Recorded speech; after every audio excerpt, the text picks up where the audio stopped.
The story begins with Sue, a girl whose life is basically all about work. Her whole day is just work, and when she finishes, she spends the rest of the time watching movies, eating, and that's it. The next day on her way to work, she puts on her headphones to block people out and starts daydreaming, imagining she's at a beach resort. She tells herself, when is summer finally gonna come? But suddenly, a little kid walks by and wipes chocolate all over her clothes. She gets annoyed and thinks to herself that the day already started badly. Then she arrives at work, which is at a production company, where we meet her coworker, Ton. One of the girls in the office has a huge crush on him, and when she tells Sue about it, Sue gives her some advice. She says the most important thing is not to date someone from the same field. And honestly, it's even better not to date at all. But the girl quickly replies that she's not dating him, she just likes him. Sue gets a lot of work edits, and before she even starts her day, her friend texts saying they have to meet urgently. When Sue meets her, she realizes it's only because her friend wants to buy a new outfit for their friend's wedding. They sit in a cafe, and her friend asks if she ever gets bored with her life. Sue casually replies, "As long as I can eat and drink, life's good." Her friend says she should date someone like her, cold and chill, and that instantly makes Sue think of her coworker Ton. The next day at work, Sue finds out the manager wants her to handle a famous but very sensitive writer. She remembers how stressful it was before, going to the writer's house begging for work, and even getting phone calls at dawn because the writer was crying over negative comments. So Sue decides she won't make that mistake again, and brings sweets to convince the manager to give the job to someone else. But Ton had the same idea and manages to get out of it, leaving the job to Sue as usual. Sitting at her desk feeling unmotivated, Sue remembers 3 years ago when she lived with her boyfriend. Back then, she was also managing that writer and was available for her almost 24/7, which made her miss many plans with her boyfriend while he waited for her. The next day, Sue goes to her friend's wedding, but not with the outfit she bought. There, she discovers that her ex-boyfriend is now engaged, and she sees his fiancée talking with friends about their wedding plans. Sue goes back home upset and remembers an old moment when they were walking together and saw a father carrying his child on his shoulders. Her ex said that when he gets married, he wants to carry his son like that. Sue replied, "Marry who? Every time you talk about the future, you only talk about yourself, not about us." Back in the present, feeling suffocated, she goes out for a walk. Then she gets a message from the writer saying they need to meet. The next day at work, Sue receives a lot of tasks to finish. And before she can even complain, the writer shows up at the company and takes her out to eat. While they're sitting together, a guy from another company comes and introduces a dating app they're developing. The characters in the app are based on the writer's stories and novels. After the meeting, the app's owner stops Sue and offers her a chance to try the device that lets users enter the app's virtual world and later give her review. When she hears there's payment for her time, she agrees immediately. She goes back home, puts on the device, and the moment she turns it on, she blacks out. When she wakes up, she finds herself on a beach. In front of her, a guy is surfing, but the waves suddenly get stronger and he loses consciousness in the water. Sue jumps in, saves him, and pulls him back to the shore. Then an assistant inside the app appears and starts explaining the world she has just entered. He gives her a ring and tells her it's used for logging in and out of the virtual world. She puts it on and goes back to her story's hero, the one who saved her. When he wakes up, she quickly takes off the ring and wakes up in her room. But everything she felt there felt completely real. The next day, she decides to enter again. This time, according to the novel's plot, she's a secretary in his company, and he's the CEO. She walks into his office with some documents, and when he sees her, he feels like she looks familiar.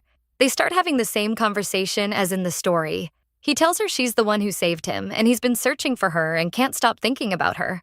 All the sweet talk makes her stomach twist, so she logs out quickly because she's not used to that kind of flirting. The next day at work, she sees the statue of the character near her desk and turns its face away.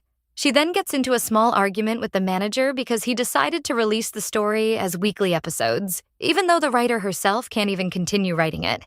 Sue meets the writer and tells her to push herself and keep going, but the writer says she's lost motivation and can't write anymore. Her friend advises her to just go and ask him directly if he has feelings for her. Sue rushes home, logs into the app again, and finds herself in his office.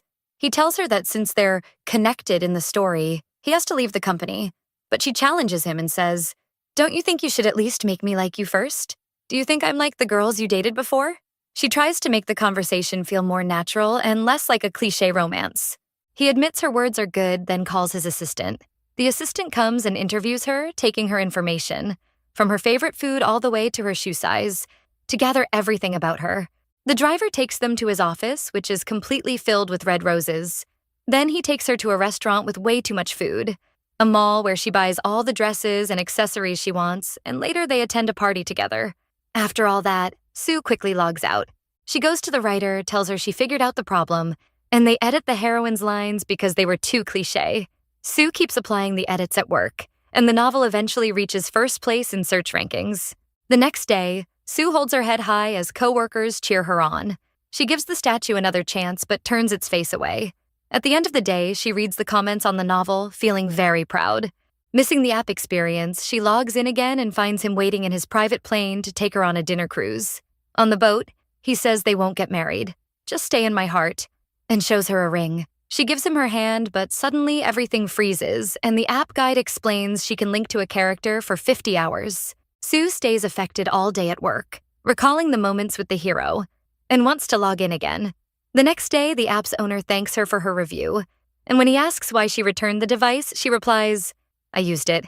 That's enough." He tells her there are about 899 characters in the app, and if she doesn't use her remaining hours, she'll regret it. Sue goes back home thinking about what he said, grabs the device, and heads to her room. She tells herself, whatever, the important thing now is to get the dopamine from the app. She logs in and finds herself in her 20s, and the experience far exceeds her expectations. The hero is there and apologizes. "Sorry, I thought you were my friend." His girlfriend comes to get him, and he leaves. Sue is shocked and mutters, "What the heck, this Nizar guy?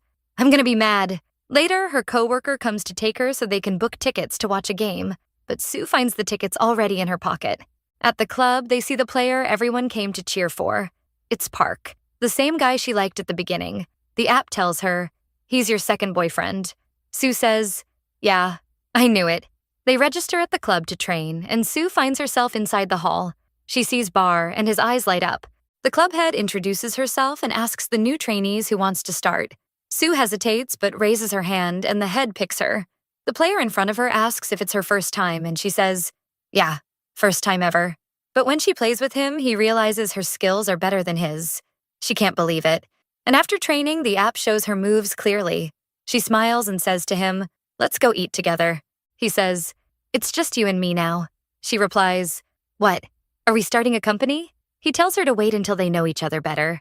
His girlfriend comes and takes him away, and Sue thinks, "Isn't he supposed to fall for me?" She asks the app assistant, which tells her not all 900 characters will use their hours for her approval, and she can switch characters anytime. Sue says, "No, wait," and logs out. At work, she's exhausted. Her manager turns off the lights to help her relax, but an annoying coworker turns them back on and makes coffee loudly. Later, the manager tells her the writer wants a 2-week break, so she goes home and celebrates with her friend. On the last day of the break, she logs in and finds herself in class with the hero. She playfully sits next to him and plays with her hair. He notices and tells her to focus. After class, she follows him to the library, joking about practice. After training, they warm up together. She helps him with his uniform, and the match ends with her winning while he's exhausted. That night, she notices he's cold, asks if he hates her, and he says, "No, I just hate people." He apologizes, and she walks away. She tells him she likes him, and he says, "We barely know each other." She goes back to her spot, and on their way back, they walk and talk together.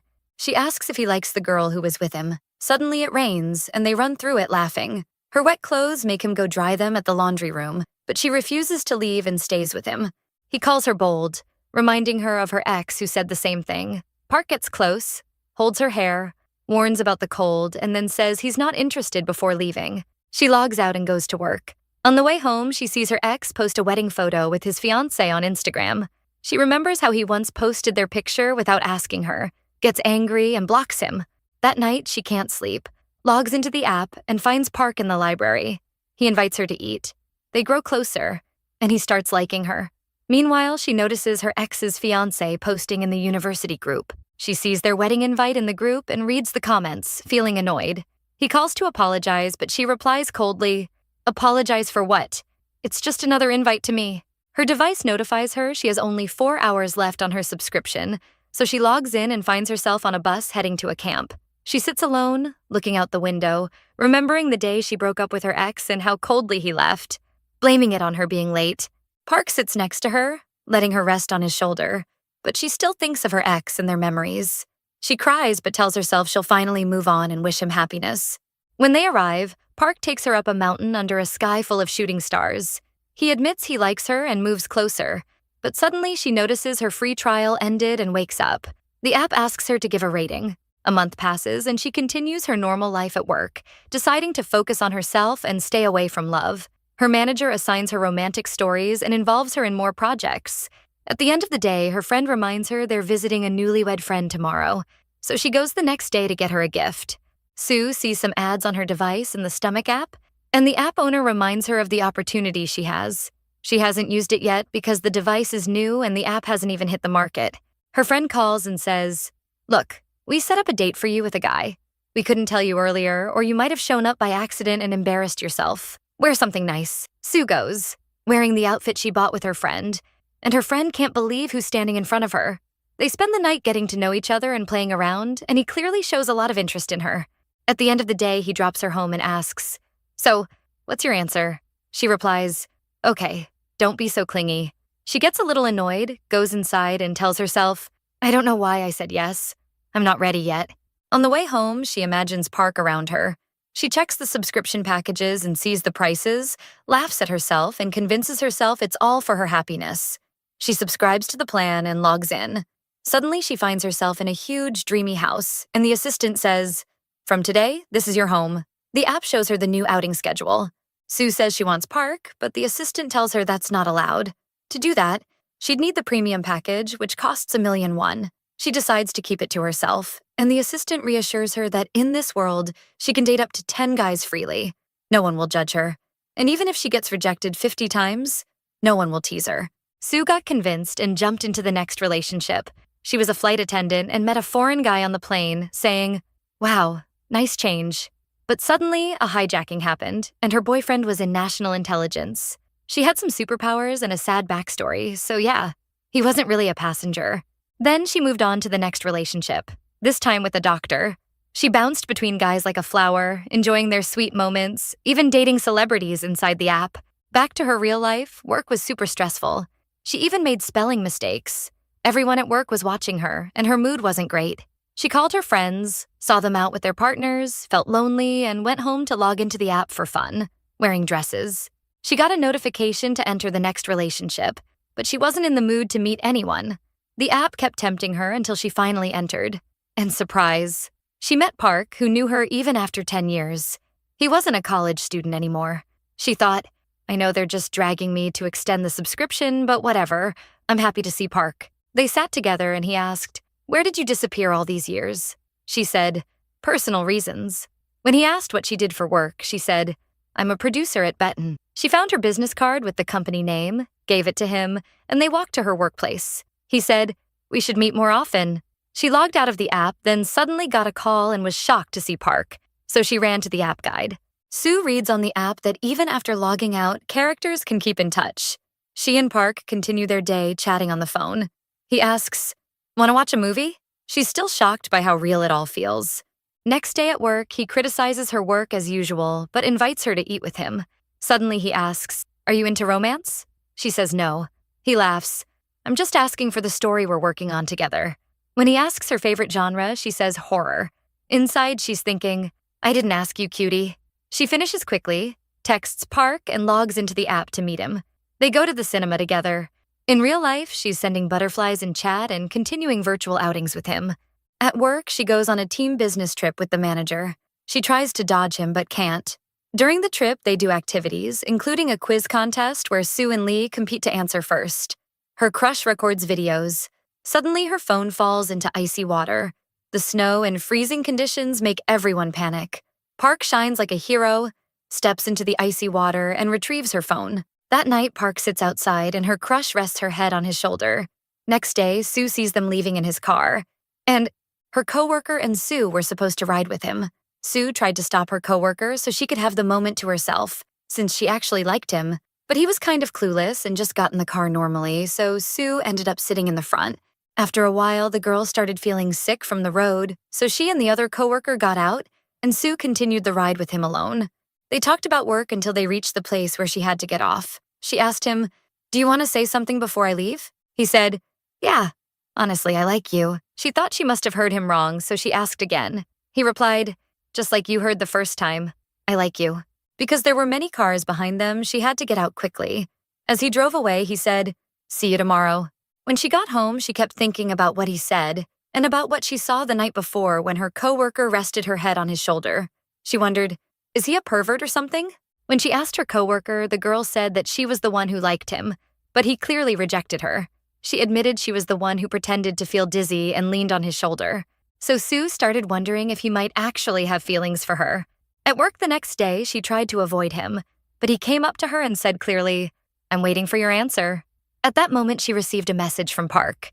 When he asked if she was in a relationship, she said, yes, I am. He replied, okay, I'll pretend I didn't hear anything then. No one really understood why he gave up so easily. She tells Park she'll meet him today, and when he asks who she's meeting, she says, you. They spend some time together in the virtual world.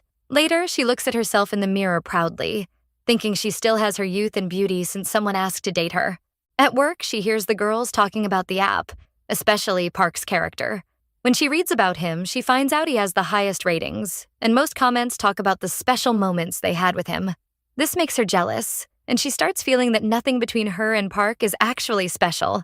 It's all just programmed. She goes back to the virtual world where Park gives her flowers, but she isn't happy. He keeps asking what he did wrong, but she remembers the girl's comments, gets overwhelmed, says goodbye, and logs out. Back in her virtual house, she thinks about canceling her subscription, but the house and clothes she saved there make her hesitate. Then the assistant appears and tells her Park is dating about 12,000 girls, and the number keeps increasing. Seeing this, she gets more upset. So the assistant suggests a feature where she can create a boyfriend made only for her. They send her a link to write about 2,000 words describing the qualities she wants in her ideal boyfriend so they can create him. The character that the app created for her shocks her the next day at work when she sees him. She's even more surprised because he looks exactly like she imagined. All day at work, her behavior around him is awkward. She keeps looking at him and talking to herself. Wow, his features are really nice. So what's the problem? After thinking for a long time, she decides to give him a chance in the virtual world. She logs in, meets him, and rides behind him on a motorcycle. She notices that every detail she wrote about him is actually there, and she feels a strange sense of trust, though she doesn't quite know how to express it. He takes her to his place, and when she asks what he does, he says he's an artist. She remembers when her friends used to ask her about her dream guy, and she'd say she wanted a mix of different qualities. So she wanted someone attractive but not controlling, calm, from a respectable family. And the character the app made is exactly that. She thinks to herself, did the app just make my dream come true? In reality, she just looks at him without feeling anything yet. But when she goes back to the virtual world, she starts liking his personality and thinks, no, he's totally different from the others. They spend nice moments together, like climbing in the forest at night. She jokes, no, I said I love horror movies, not living them. Then she logs out of the app, feeling her heart start beating again. One day at work, the manager calls Sue and him and tells them they'll attend the award ceremony for their writer. When they leave, he says to her, I was supposed to be rejected. Why are you avoiding me? Stop doing that, it makes me upset. Then they go together to the festival and she receives her award. On the last day, the writer was upset because her rival also won a prize. Sue walked behind her while he tried to calm her, but she ignored him. The writer went inside silently and they all celebrated. Sue took her prize and went home, then later returned to the restaurant but saw her coworker joking with him, so she stayed alone. Virtual Lee called her saying, let's meet. She said, not now. He replied, I can hear the sea, I'll come to you. She laughed, but suddenly he appeared in front of her. She said, you actually came, and touched his face. He gently moved her hand and asked, what are you doing here? At the same time, the virtual character called her, and we see Lee talking about how he first liked her voice. During a company celebration, he gave her a small teddy bear she always had, and she was happy. They always took the same elevator. He cared about her but didn't show it clearly. When she realizes she's in the real world, that's the real Lee. He takes her back to the hotel. On the way, she asks why he came out, and he says he just stepped out for fresh air. When asked about her relationship, she hesitates and says, yes, and they go their separate ways. She saw her team asking Lee why he hadn't come back. He told them he was tired and would sleep, and they could continue the party without him. The same happened when they asked about Sue. She told him to go on without her because she was going to sleep. He saw her message and thought to himself that she always lies, remembering when she said, You've been single since your last relationship 3 years ago and haven't known any other women. Later, he relaxed a bit and went back to the hotel, but a teammate called him saying they couldn't find her. He quickly got dressed and went looking, finding her sitting in the street. He told himself, since she's not really in a relationship and she says she is, just chill, stupid, and forget it. The next day, she was back home. The team sent her photos and she realized they had a lot of fun without her. She noticed a group photo with Lee and saw he didn't look happy at all. Then virtual Lee called her, saying he wanted to see her. When she went to him, he said he needed to continue his journey around the world and hadn't expected to meet someone and fall for her. He asked if she would come along, and she let her imagination run, traveling the world with him, which ended in marriage. When she woke up, she felt torn between reality and the real Lee, so she quickly set the mood for him. At work, she started giving him her attention, but this time he avoided her. During a meeting with the writer, she watched them and told herself, "Come on, girl. Stay confident and hold your head high." She stood at the glass door, a move she wouldn't usually show anyone. She goes into the bathroom and sees a big bruise on her head. Her friend picks her up while Lee finds her little teddy bear on the table and takes it with him. The next day at work, her friend covers the bruise with a story. Everyone tells her she looks beautiful, and Lee laughs because he knows what's really going on. On the last day, they stay late at the office, which is cold, so he brings her a heater. They sit together, talk about the trip she left early, and later leave. He still has her teddy bear. She finds a message from virtual Lee saying he was upset she didn't reply and that he missed her, even though he tried to break things off. After a long day, Sue apologizes for giving the wrong impression about being in a relationship. He reassures her and says, "From now on, we'll go at my pace." She's flustered and doesn't know how to respond. Later, at Lee's apartment, she discovers he can draw. He falls asleep while she watches him, thinking, all right, so we're really in this together. At the office, they take the elevator together.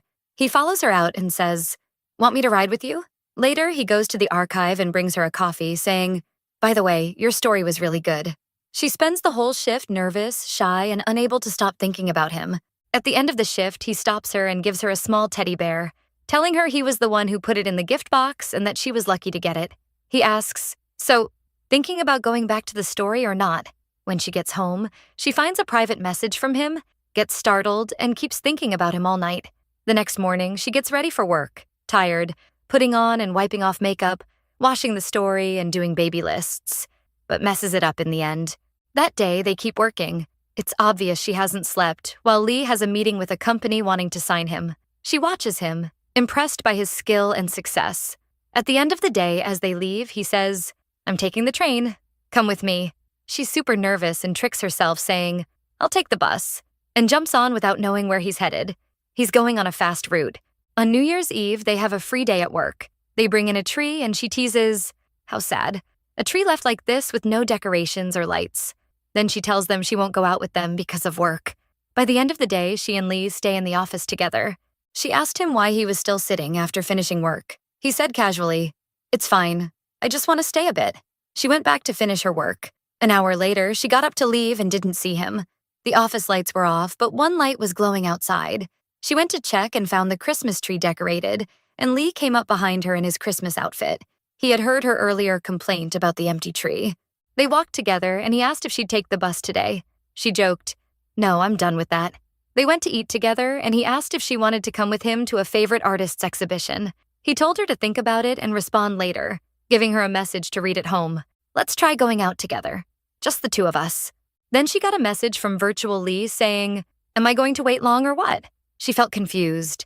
Every time she spent time with him, she ended up liking someone else more easily without even trying. She realized from the start that she was actually attracted to him.